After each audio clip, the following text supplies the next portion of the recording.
우리 하나님 말씀을 한 목소리로 함께 읽도록 하겠습니다. 자, 이럴 때 아니면 우리가 성경을 읽을 기회가 없죠. 여러분 13장 5절부터 18절까지 우리 한 목소리로 하나님 말씀 읽도록 하겠습니다. 아브라함의 일행 롯도 양과 소와 장막이 있으므로 그 땅이 그들의 동감을 용납지 못하였으니 곧 그들의 소유가 많아서 동거할 수 없음이니라.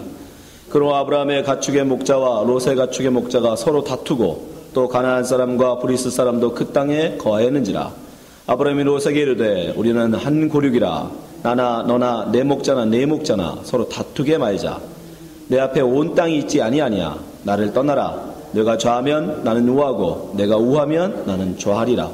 이에 롯이 눈을 들어 요단들을 바라본즉 소알까지 온 땅에 물이 넉넉하니 여호와께서 소돔과 고모라를 멸하시기 전이었는고로 여호와의 동산 같고 애굽 땅과 같았더라. 그러므로 롯이 요단 온들을 택하고 동으로 옮기니 그들이 서로 떠난지라. 아브라함은 가나안 땅에 거하였고 롯은 평지 성읍들에 머물므로 그 장막을 옮겨 소돔까지 이르렀더라. 소돔 사람은 악하여 여호와 앞에서 큰 죄인이었더라.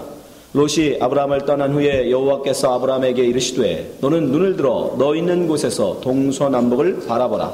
보이는 땅을 내가 너와 내 자손에게 주리니 영원히 이르리라. 내가 내 자손으로 땅에 티끌 같게 하리니 사람이 땅에 티끌을 능히 셀 수 있을진데 내 자손도 세리라. 너는 일어나 그 땅을 종과 횡으로 행하여 오라. 내가 그것을 내게 주리라. 이에 아브라함이 장막을 옮겨 헤브론에 있는 마블의 상수리 숲에 이르러 거하며 거기서 여호와를 위하여 단을 쌓았더라. 아멘. 감사합니다. 오늘 창세기 강의 39번째 시간으로 선택이라는 제목 갖고 말씀 나누겠습니다. 저는 인생은 선택이라고 봅니다. 왜냐하면 그 선택에 의해서 결국 우리의 인생이 결정되기 때문입니다. 지금의 나가 결정되기 때문입니다. 우리가 학교를 선택하고 직장을 선택하고 배우자를 선택하고 교회를 선택하고 살아온 그 결과가 지금의 나 아니겠습니까? 결국 인생이라는 것은 내가 무엇을 선택하냐에 따라서 결정돼 나가는 것입니다. 여러분, 이 세상에 우리가 선택하지 못하고 우리가 어쩔 수 없이 선택되어지는 것도 있죠. 그렇죠? 우리가 한국인으로 태어난 거, 그거 내가 선택한 거 아니지 않습니까? 그렇죠? 우리가 부모님, 내가 선택한 거 아니잖아요. 우리 자녀, 내가 선택한 거 아니죠. 그렇게 선택할 수 없는 상황들도 있습니다. 그러나 그것을 어떻게 바라보냐는 내가 선택할 수 있습니다. 내가 한국으로 태어난 것을 자랑스럽게 생각할 수 있고 한국인으로서의 자부심을 갖고 세상을 살 수도 있고 반대로 한국에 태어난 것을 부끄러워하고 미국에 살면서 소수민족이라는 어떤 그 열등감으로 세상을 살아가는 건 결국 본인의 선택이에요. 내가 자긍심으로 살 것이냐 아니면 열등감으로 살 것이냐. 그러니까 결국 우리는 모든 것을 다 선택할 수 있는 거예요. 여러분, 믿음이라는 것도 저는 그렇다고 봅니다. 여러분의 믿음이 있느냐 믿음이 없느냐 결국 여러분이 어떤 선택을 하냐에 따라 달려있다는 겁니다.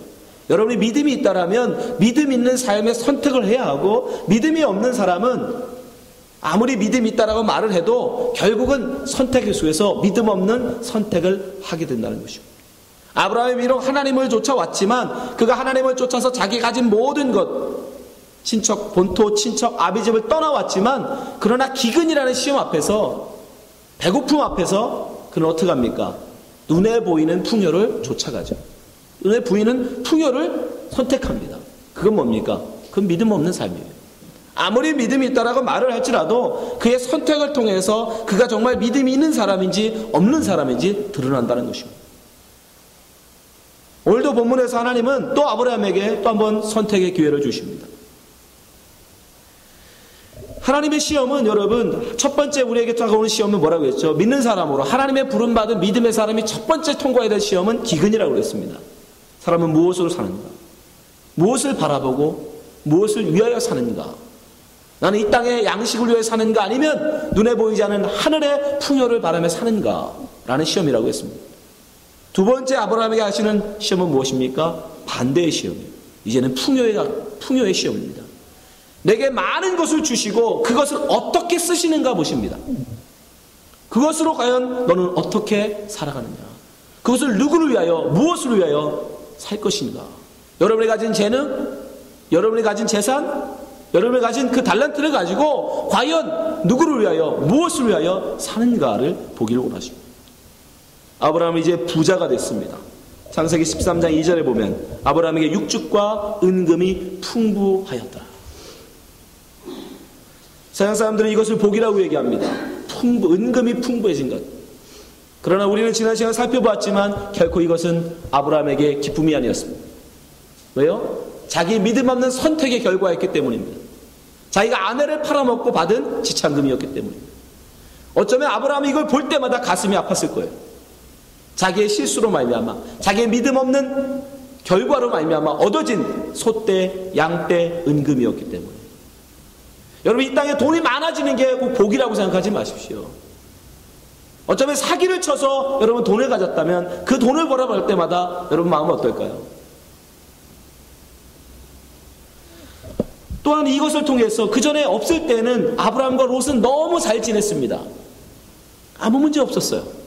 수십 년 동안 그들은 아무 문제 없이 조카와 삼촌과 조카로서. 근데 그들은 어떻게 됩니까? 은금이 풍부해지자 이제 그들 속에 다툼이 일어납니다. 싸움이 일어나요. 불화가 생기기 시작합니다. 5절 말씀입니다. 아브라함의 일행 롯도 양과 소와 장막이 있으므로 그 땅에 그들의 동거함을 용납하지 못하였으니 곧 그들의 소유가 많아서. 소유가 없어서가 아닙니다. 소유가 많아서. 너무 풍부해져서. 가진 것이 너무 많아져서 그들은 어떻게 돼요? 동거할 수 없습니다. 7절. 그러므로 아브라함의 가축의 목자와 롯의 가축의 목자가 서로 다투고 또 가나안 사람과 브리스 사람도 그 땅에 거하였는지라. 많은 분들이 물질의 풍요를 복이라고 생각하지만 그러나 오히려 지금 성경은 그들이 물질적 풍요로 말미암아 그들 싸움에 그들 사이에 다툼이 생겼다라고 얘기합니다. 동거할 수 없이 그들이 이젠 다투는 사이가 되어진 것입니다. 우리 주위에서도 이런 걸 많이 보지 않습니까? 가난할 때는 둘도 없던 형제들이, 콩 한 쪽도 나눠 먹던 형제들이 아버지가 돌아가시면서 남긴 얼마 안 되는 유산 가지고 칼부림이 나고 서로 고소를 하고 서로 돌아보지도 않는 그런 모습들을 우리 주위에서 얼마나 많이 봅니까? 그렇다면 차라리 가난이 복이죠. 그렇죠? 오히려 가난이 복 아닙니까? 없을 때는 그렇게 형제간에 우애 좋고 사이 좋았는데 그 몇 푼 안 되는 돈 때문에 서로 미움이 일어나고 소송이 일어나고 싸움이 일어난다면 여러분 어떻게 그것이 복이 되겠습니까? 여러분 어떤 사람이 그런 말을 했습니다. 배고픔과 어려움을 이겨내는 사람이 100명이라면 그 배고픔을 이겨내는 사람이 100명이라면 배부름의 시험을 통과하는 사람은 1명에 불과하다. 여러분 오히려 기근의 시험은, 배고픔의 시험은 사실 그렇게 어려운 게 아닙니다. 다 같이 배고프니까 내가 좀 덜 먹어도 문제가 안 돼요. 근데요 반대로 여러분 다 같이 먹는데 내가 더 맛있는 걸 못 먹으면 그게 더 힘든다는 거예요. 생각을 해보세요. 옛날에 60년대 70년대 다 같이 못 먹을 때 이렇게 자살하는 사람 많지 않았습니다. 다 같이 굶으니까 다 같이 그렇게 사니까. 근데 지금은요, 지금 배고파 굶어 죽는 사람이 몇이나 됩니까? 먹긴 먹는데 그들만큼 못 먹으니까, 살긴 사는데 그들만큼 못 사니까 비관해서 자살해요. 자기에게 이제 7억밖에 안 남았다고 그거 가지고 어떻게 사냐고 죽어요. 예? 누구는 평생 7억을 못 먹는데 어떤 사람은 주식에 다 날리고 이제 남은 게 7억밖에 안 된다고 이거 가지고 어떻게 인생을 사냐고 아파트에서 뛰어들어 죽는답니다. 여러분 물질의 풍요가 오히려 우리에게 시험임을 기억하시기 바랍니다. 오늘 본문을 통해서 하나님은 우리에게 그것을 경고하고 계신 거예요. 또 모세는 거기에 아브라함과 롯이 싸우고 있을 때 가나안 사람과 브리스 사람도 그것에 함께 있었음을 기록하고 있습니다. 기억하셔야 돼요. 여러분 우리는 항상 믿지 않는 자들이 보고 있음을 여러분 기억하셔야 돼요. 우리의 삶을 그들이 두 눈 크게 뜨고 보고 있다는 사실을 여러분 명심하셔야 돼요. 예수님도 우리에게 분명히 말씀하셨습니다. 마태복음 5장 14절 너희는 세상의 빛이라. 산 위에 있는 동네가 숨기우지 못할 것이요 사람이 등불을 켜서 말 아래 두지 아니하고 등경 위에 두나니 이러므로 집안 모든 사람에게 비추느니라. 이같이 너희 빛을 사람 앞에 비추게 하여 저희로 너희 착한 행실을 보고 하늘에 계신 너희 아버지께 영광을 돌리게 하라. 하나님의 부름받아 나왔다는 이 아브라함이 조카 롯과 싸우고 있는 것을 가나안 사람들이, 바알신을 섬기는 가나안 사람들이, 브릿 사람들이 쳐다보고 있다는 것입니다. 바울 사도도 우리에게 분명히 권고합니다. 고린도서 6장 6절, 형제가 형제로 더불어 송살뿐더러 믿지 아니하는 자들 앞에서 하느냐, 너희가 피차 송삼으로 고소한다는 뜻이에요. 고소함. 너희 가운데 이미 완연한 허물이 있나니 차라리 불의를 당하는 것이 낫지 아니하며 차라리 속는 것이 낫지 아니하냐. 재판까지 해가면서 형제에게서, 믿는 사람들끼리, 한 교회 성도들끼리 재판까지 해가면서 그렇게 재물을 더 취하는 것이, 그게 오히려 부끄러운 거 아니냐. 차라리 그럴 거면 손해를 보라는 거예요. 차라리 그냥 줘버리라는 것입니다. 믿지 않는 자들 앞에서 그게 무슨 창피한 일이냐는 것입니다. 믿는다고 하면서, 하나님의 백성이라 하면서 어떻게 그런 일을 우리가 할 수 있냐는 것입니다. 아브라함도 그런 하나님의 마음을 알았던 것 같아요. 조카 롯과 이제 싸움이 일어나자 아브라함이 어떻게 합니까? 먼저 손을 내밉니다. 자기의 자존심을, 삼촌으로서의 자존심, 가장으로서의 자존심을 내려놓고 조카에게 먼저 손을 내밉니다. 그 믿음의 선택을 합니다. 창세기 3장 8절 말씀 보세요. 아브라함이 롯에게 이르되, 롯이 아브라함에게 먼저 와서 요구한 게 아니라 아브라함이 롯에게 먼저 이야기하는 것입니다. 여러분, 우리는 3살 동안 자존심 때문에 하지 못했다고 말해요. 알면서도, 화해해야 되는 것을 알면서도, 내가 먼저 손 내밀어야 되는 것을 알면서도 나의 자존심 때문에 그러지 못할 때가 많습니다. 그러나 아브라함은 자기의 자존심을 내려놓는 것을 선택했어요. 삼촌이었지만, 거의 아버지와 같은 그런 존재였지만 기꺼이 아들과 같은 롯에게 먼저 자기가 화해의 손을 내밀었다는 사실을 기억하시기 바랍니다. 마태복음 5장 23절에 예수님은 이렇게 말씀하십니다. 그러므로 예물을 제단에 드리다가 거기서 내 형제에게 원망 들을 만한 일이 있는 줄 생각나거든. 24절. 예물을 제단 앞에 두고 먼저 가서 형제와 화목하고 그 후에 와서 예물을 드리라. 생각나면 먼저 화해를 하기를 선택하라는 것입니다. 믿음이 있는 사람이라면, 믿음의 백성이라면 우리는 먼저 손 내미는 것을 여러분은 선택하셔야 됩니다. 두 번째, 아브라함은 분쟁보다 화평을 선택했습니다. 8절 말씀 다시 한번 보십시오. 아브라함이 롯에게 이르되 우리는 한 고륙이라, 나나 너나 내 목자나 네 목자나 서로 다투게 말자. 아브라함은 조카 롯을 불러서 가타부타 시시비비를 가리는 것이 아니라 아브라함이 원하는 것은 화평임을 이야기합니다. 우리 다투지 말자. 네가 옳은가 내가 옳은가 그것이 중요한 것이 아니라 우리가 많은 사람들을 보는 앞에서 싸우지 않는 것이 중요하다는 것이. 그러니까 아브라함의 가장 중요한 관심은 싸움하지 않는 것이 화평이었습니다. 평화였습니다. 예수님도 우리에게 분명히 말씀하시죠. 마태복음 5장 9절. 화평케 하는 자는 복이 있나니 저희가 하나님의 아들이라 일컬음을 받을 것입니다. 바울은 우리에게 뭐라고 말씀합니까? 로마서 12장 18절. 할 수 있거든 너희로서는 모든 사람으로 더불어 평화하라. 아브라함 바로 그 화평을 선택했어요. 어쩌면 자기의 재산을 손해볼 수도 있습니다.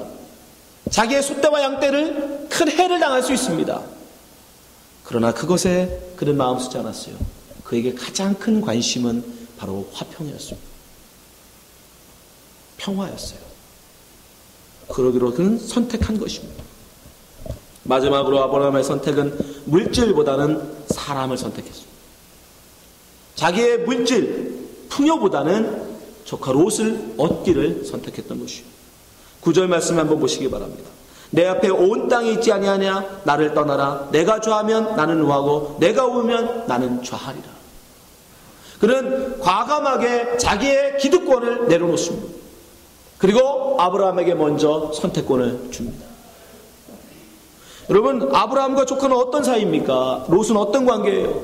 거의 조카 롯은 일찍 아버지를 잃고 자식이 없던 아브라함에게 양자처럼 길러진 사람이에요. 그렇게 수십 년을 양자처럼 아브라함과 함께 했던 사람입니다. 거의 조카가 아니라 아들과 같은 관계예요. 그러면 당연히 선택권은 아브라함에게 있습니다.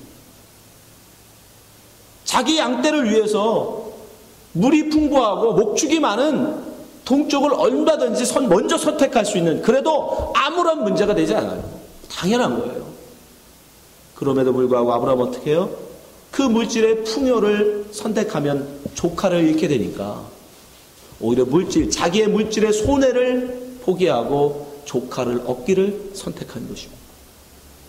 눈에 보이는 재물이 아니라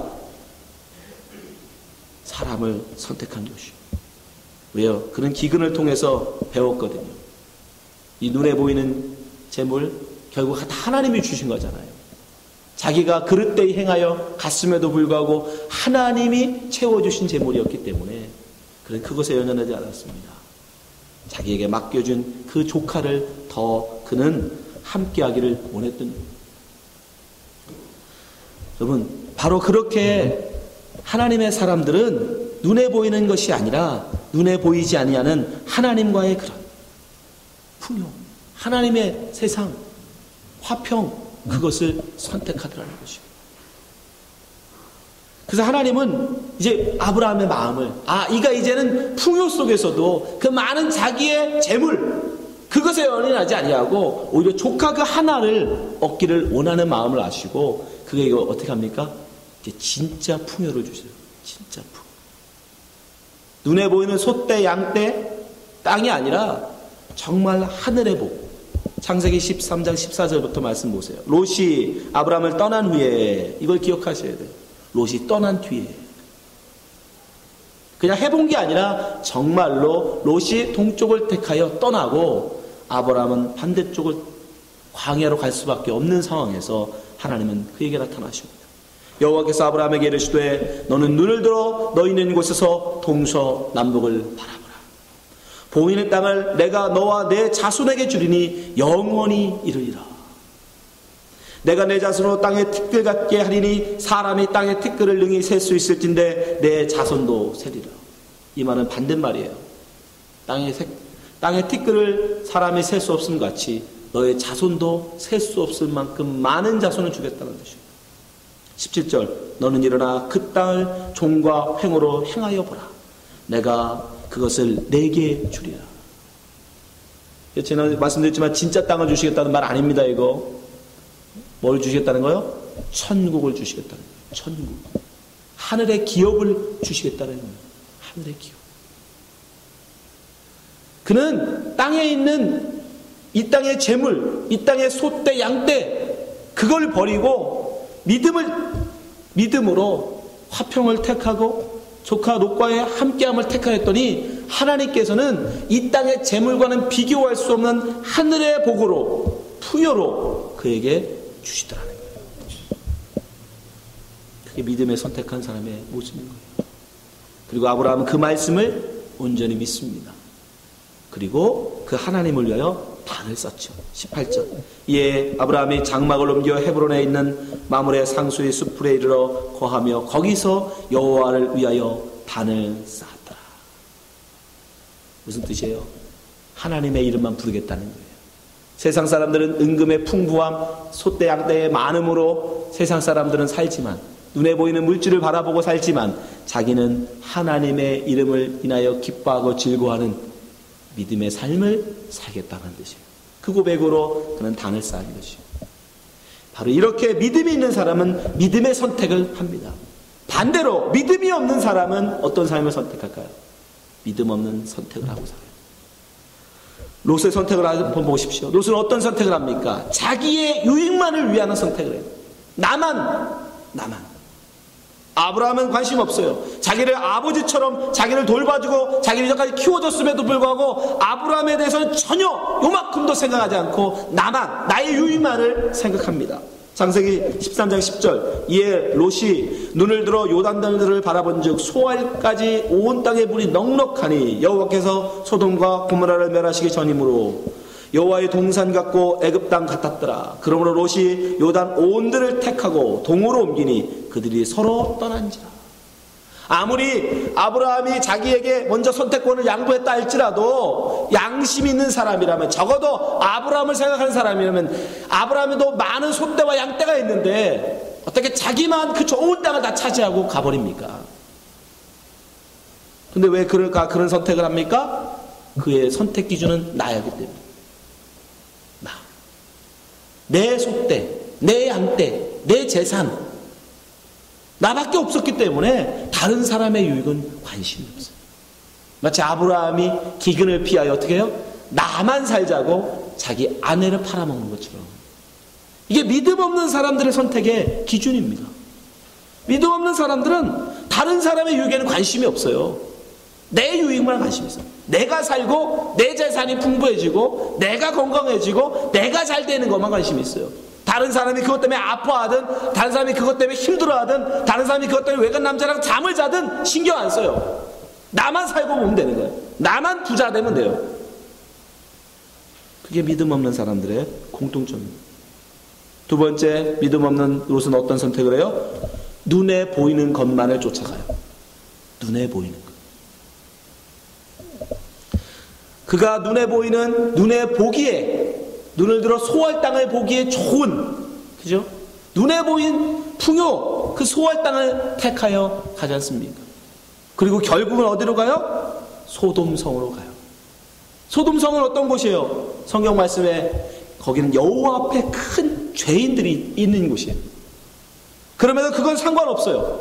왜? 소돔성이 눈에 보기에 좋았기 때문에. 12절 13절 아브라함은 가나안 땅에 거했고 롯은 평지 성읍들을 머물므로 그 장막을 옮겨 소돔까지 이르렀더라. 소돔 사람은 악하여 여호와 앞에 큰 죄인이었더라. 영적으로 그들이 죄인이냐 아니냐 거기 관심 없어요. 눈에 보이는 풍요, 눈에 보이는 그 재산의 이익, 편안함, 안락함, 거기에만 관심이 있는 거예요. 그래서 결국 어떻게 해요? 그 소돔이 하나님 앞에 큰 죄인들의 성이었음에도 불구하고 다시 그리로 들어갔더라는 거예요. 여러분, 아브라함과 롯이 어디서부터 나왔죠? 갈대아 우르에서 나왔잖아요. 바벨론. Come out my people. 그 도성에서 하나님의 부르심 받아 뽑아내어진 백성이었음에도 불구하고 그가 자기의 선택을 쫓아 자기의 기준을 가지고 선택해 가니까 결국 그 끝은 뭐다? 소돔성이더라는 거예요. 여러분, 지금 창세기가 계속 반복해서 우리에게 설명해 주고 있는 거예요. 우리가 믿음을 갖지 않고서 여러분 눈에 보이는 것만, 여러분의 이익만을 쫓아 선택해서 가면 그 끝은 바벨론, 소돔, 애굽이에요. 반드시. 그건 누가 한 거예요? 가인이 한 거잖아요. 가인. 하나님을 떠나서 자기의 욕심을 쫓아 살았던 가인이 결국 끝이 뭡니까? 하나님을 떠나 동쪽 끝으로 가서 거기서 에녹 성을 쌓고 거기서 성주가 된 거 아닙니까? 근데 지금 롯은 어떻게 해요? 똑같죠? 아브라함을 떠나 동쪽으로 갑니다. 그리고 결국은 어디로 가요? 소돔 성으로 들어가요. 나중에 보면 소돔 성에서 그는 재판하는 자가 됩니다. 재판장이 돼요. 세상적으로 보면 출산거죠. 많은 사람들이 사는 성에 가서 재판장까지 됐으니까, 판사 됐으니까. 세상적 눈으로 보면 성공이요, 세상적 과정으로 보면 부자가 된 것이지만, 그러나 하나님은 성경에 뭐라고 기록하냐면 소돔성은 하나님 앞에 죄인들이었다라고 기록합니다. 그의 선택은 결국 믿음 없는 선택이었던 거예요. 자기의 육신만을 쫓아간 육의 선택이었던 겁니다. 하나님 우리에게 분명히 경고하십니다. 잠언서 3장 5절 너는 마음을 다하여 여호와를 의뢰하고 내 명철을 의지하지 말라. 내 지혜로 하지 말라는 거예요. 6절 너는 범사에 그를 인정하라. 모든 일에 범사에 그를 인정하라. 그리하면 내 길을 지도하시라. 그렇지 않으면요 우리 마음대로 우리의 길을 가게 되고 결국 그 끝은 소돔성이에요. 소돔성 어떻게 됩니까? 나중에 하나님의 불로 심판 내려져 다 타 죽어요. 다 타 죽습니다. 멸망입니다. 심판입니다. 여러분, 이 세상은 우리의 지혜와 욕심을 따라 인생을 선택하면 안 됩니다. 우리는 또 아직 앞으로도 또 수많은 선택을 할 겁니다. 인생은 선택입니까? 여러분 앞에 또 수많은 선택이 여러분 앞에 놓여 있을 것입니다. 여러분 그때 어떤 선택을 하느냐가 바로 여러분이 믿음이 있는 사람, 아브라함이냐 아니면 믿음 없는 롯이냐가 결정되는 거예요. 아무리 내가 여기서 신앙생활을 많이 했다, 내가 교회 직분을 가졌다, 내가 성경을 많이 한다, 아무리 얘기해 소용없어요. 내가 인생의 선택에서 과연 어떤 선택을 하냐에 따라서 여러분이 믿음이 있는 사람인지 믿음이 없는 사람인지 갈리게 돼 있어요. 성경은 분명히 우리에게 권면합니다. 먼저 우리 선택의 우선권은 하나님의 나라에 있어야 한다는 것이죠. 마태복음 6장 33절. 너희는 먼저 그의 나라와 그의 의를 구하라. 나의 욕심, 나의 이름을 내기 위하여, 나의 자랑을 위하여 선택하지 말고 그의 나라와 그의 의를 위하여 여러분은 선택하셔야 되는 거예요. 눈에 보이지 아니하지만 하늘나라를 위하여 선택을 하셔야 됩니다. 그리하면 이 모든 것을 너에게 더하시리라. 그것이 복으로 행합니다. 갈라디아서 6장 9절. 우리가 선을 행하되 낙심하지 말지니 피곤하지 않으면 때가 이름에 거두리라. 여러분 우리가 그런 영적 선택을 해가면, 믿음의 선택을 해가면 반드시 우리는 힘든 일입니다. 여러분 아브라함이 광야에서 양떼를 소떼를 먹이는 게 쉬웠습니까? 결국 그는 또 이동할 수밖에 없었어요. 여기저기 이동하며 힘든 삶입니다. 힘든 삶. 롯은 너무 쉬웠죠. 목축이 풍부하니까. 그러나 여러분 인내를 가지고 한 걸음 한 걸음 가는 거예요. 왜? 그것이 믿음의 삶을 살아가는 사람의 길이니까. 환경이 아무리 어렵고 힘들지라도 믿음의 선택을 했다면 여러분 끝까지 인내하며 가시기 바랍니다. 그러면 반드시 하나님은 그 믿음의 선택을 한 여러분의 그 삶에 간섭하시고 반드시 하나님이 여러분 속에 두신 그 소원들을 이루어 가신다는 것이요. 시편 37편 4절. 또 여호와를 기뻐하라. 저가 내 마음의 소원을 이루어 주시리로다. 너의 길을 여호와께 맡기라. 저를 의지하면 저가 이루시고 내 의를 빛같이 나타내시며 내 공의를 정오의 빛같이 하시리로다. 우리는 수많은 선택을 또 해야 합니다. 그러나 우리에게 두 가지 길이 놓여 있습니다. 비록 좀 고통스럽고 좀 힘들다 할지라도 아브라함 같은 믿음의 선택을 할 것인가, 아니면 이 세상을 좀 편하게 쉽게 살아가는 롯과 같은 믿음 없는 선택을 할 것인가. 그러나 아브라함은 그 믿음의 선택을 통하여 결국 믿음의 조상이 되었고, 롯은 세상의 풍요, 눈에 보이는 것만을 쫓아가는 선택을 하다가 결국 소돔과 고모라서 멸망할 때 그 모든 것을 다 빼앗겨 버렸습니다. 여러분 지금 어떤 선택하기를 원하십니까? 우리 앞에는 수많은 믿음의 선택이 있습니다. 여러분 모두가 그 믿음의 선택을 하시는 주의 성도 되시기를 예수님을 축원합니다.